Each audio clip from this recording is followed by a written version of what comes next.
Bueno, como os adelantaba Sole, a lo largo de la presentación voy a hacer un breve resumen sobre la situación normativa en cuanto a los productos obtenidos por nuevas técnicas de mejora genética y la situación en cuanto a sus desarrollos a nivel internacional.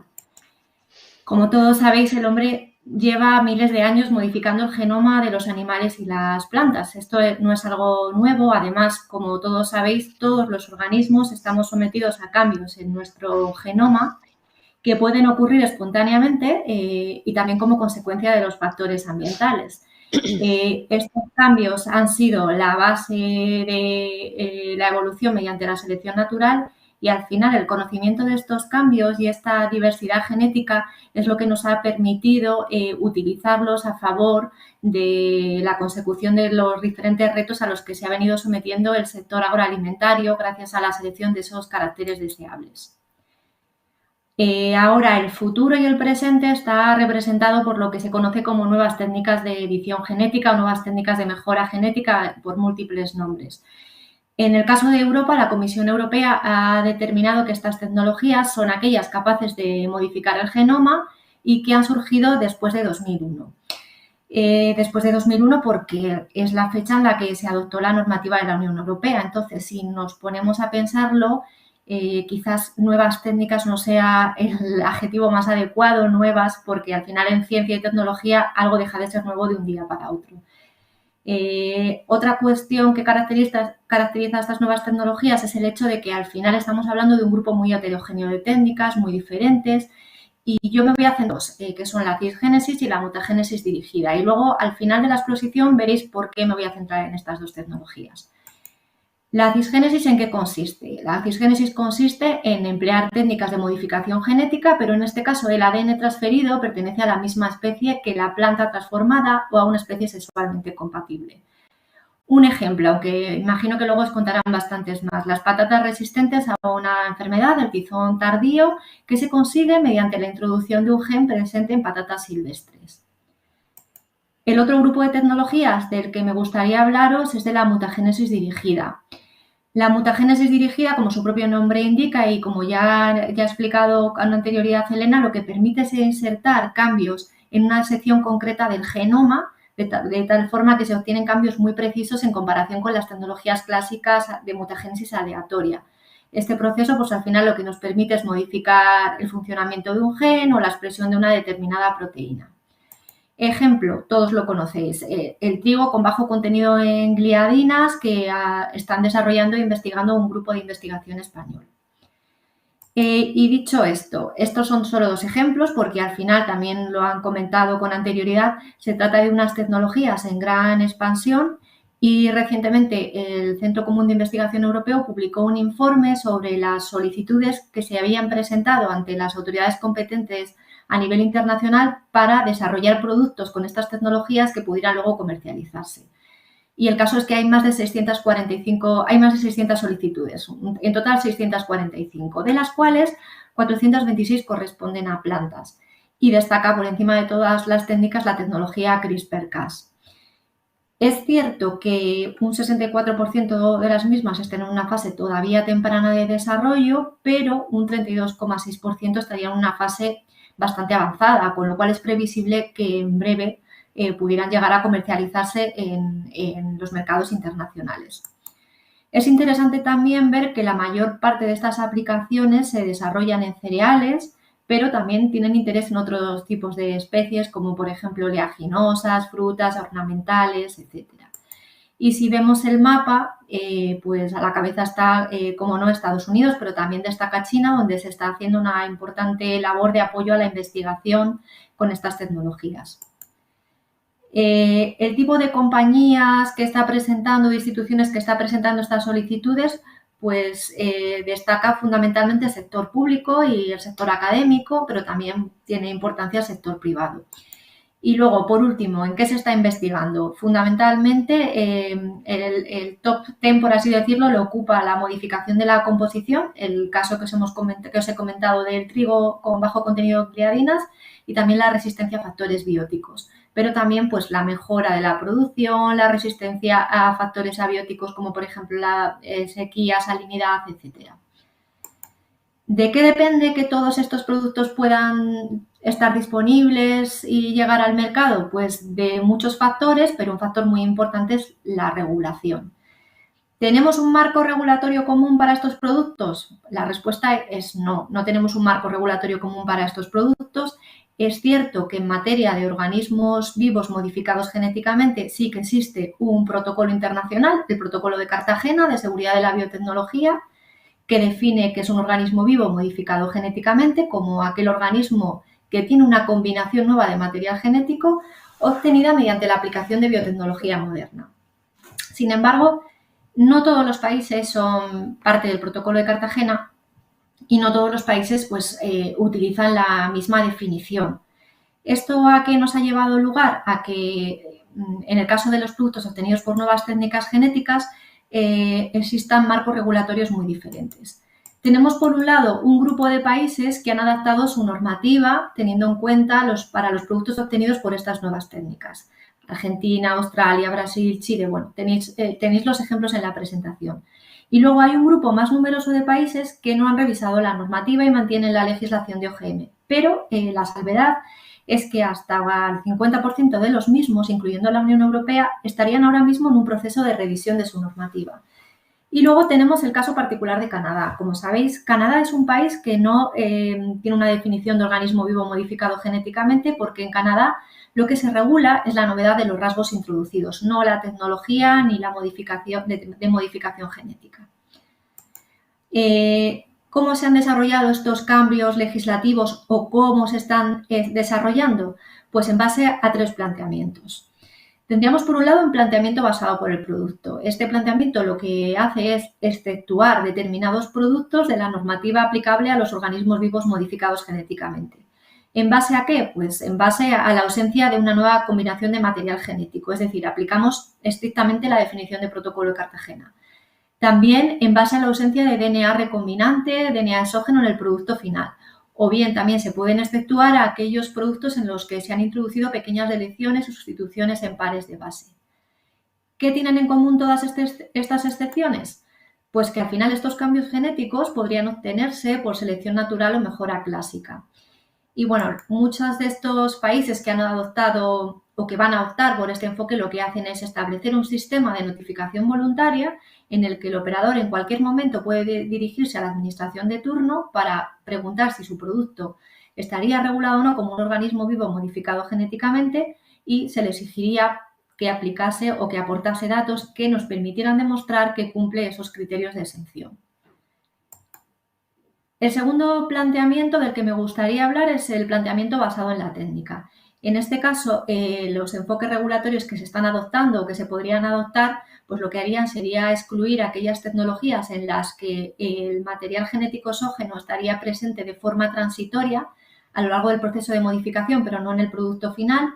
Y luego también aquellas tecnologías en las que al final lo que se hace es utilizar los propios mecanismos de reparación celular para modificar el genoma, pero sin introducir DNA exógeno. Y luego ya estaría un planteamiento mixto, que es exceptuar aquellas técnicas que lo que al final vayan a producir es cambios en el producto iguales a los que se podrían obtener por procesos naturales.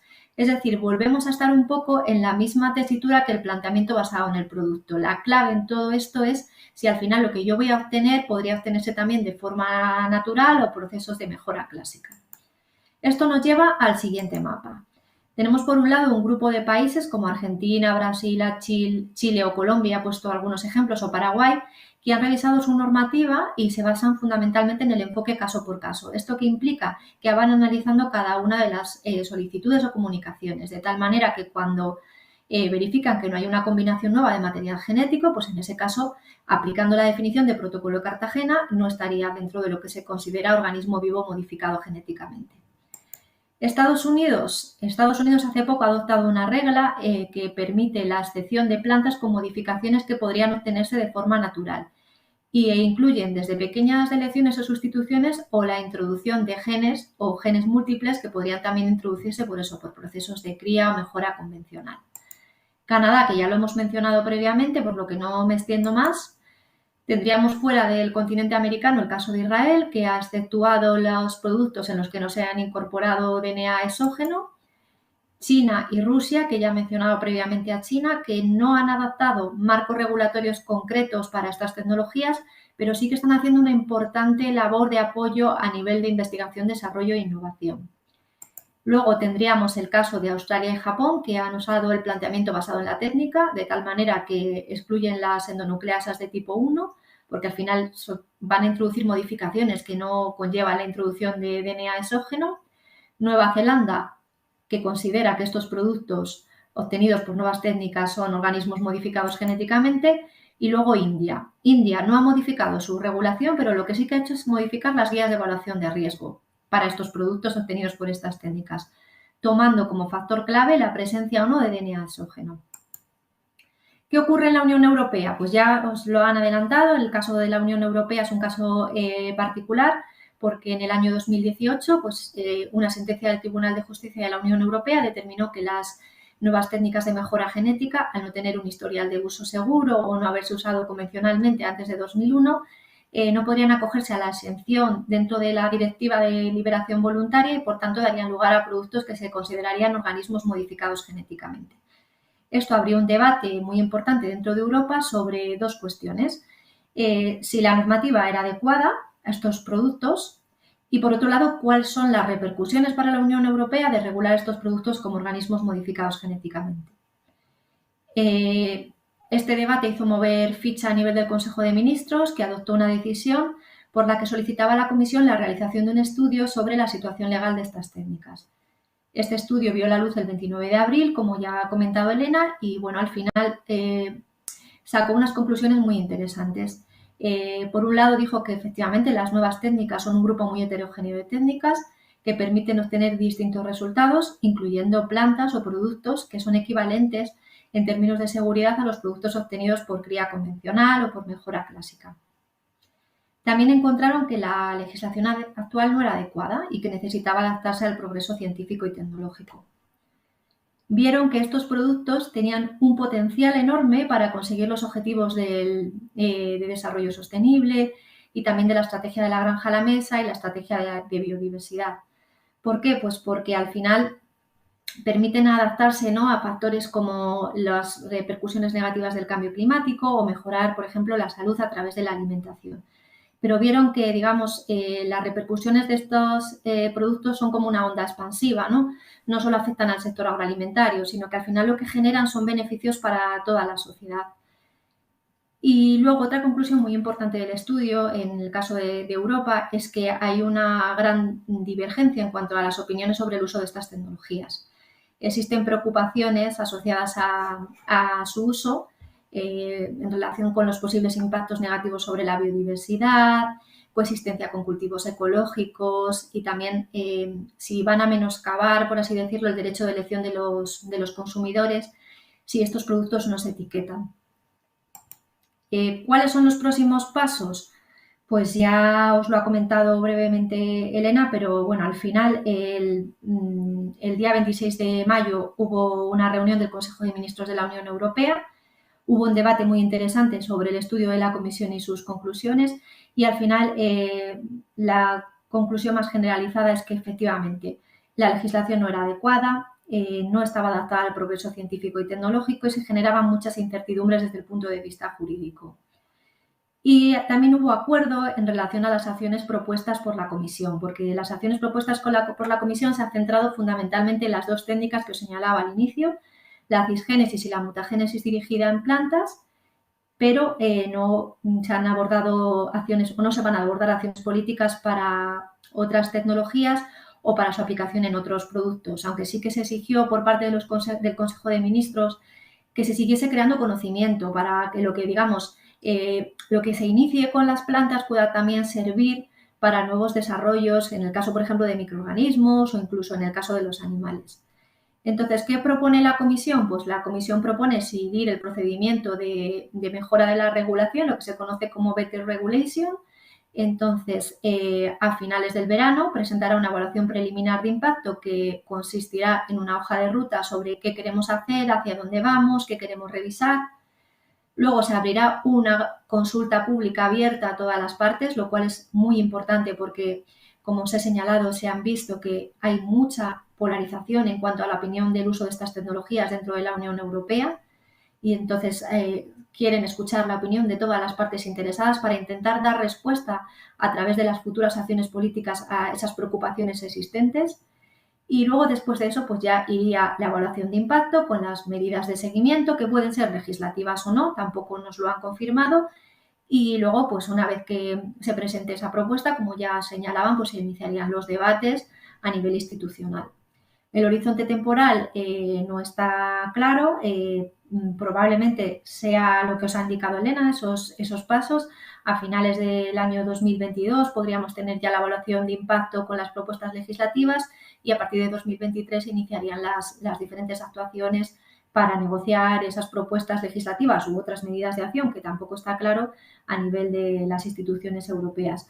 Por eso, en la reunión del Consejo de Ministros, nuestro ministro, el ministro de Agricultura, Luis Planas, insistió en la necesidad de trabajar, optimizar plazos, trabajar todos de forma coordinada en este largo proceso que se inició ya en 2018 con la presentación de la sentencia del Tribunal de Justicia de la Unión Europea. Y nada más, para concluir únicamente, me gustaría indicaros que desde el Ministerio de Agricultura hemos elaborado dentro de nuestra página web un apartado sobre nuevas técnicas de mejora genética con diferentes subapartados, aspectos regulatorios, de detección y control, informes sobre las NGTs y sus repercusiones sobre el Pacto Verde, la PAC, las nuevas demandas de los consumidores, etcétera. Y luego también tenemos un apartado de jornadas. Hemos incluido una jornada que se organizó por el Ministerio y probablemente incluyamos futuras jornadas que se vayan a organizar dentro de estas actuaciones relacionadas con la consulta pública abierta y escuchar a todas las partes interesadas. Y eso es todo por mi parte, que como decía Saramago, parece que hemos llegado al final del camino, pero al final tenemos una curva abierta, otro paisaje y nuevas curiosidades y nos queda mucho trabajo por delante y, por supuesto, desde el Ministerio seguiremos trabajando como venimos haciendo hasta ahora para intentar pues, lo que se ha solicitado, esa revisión y esa adaptación de la normativa al progreso científico y tecnológico.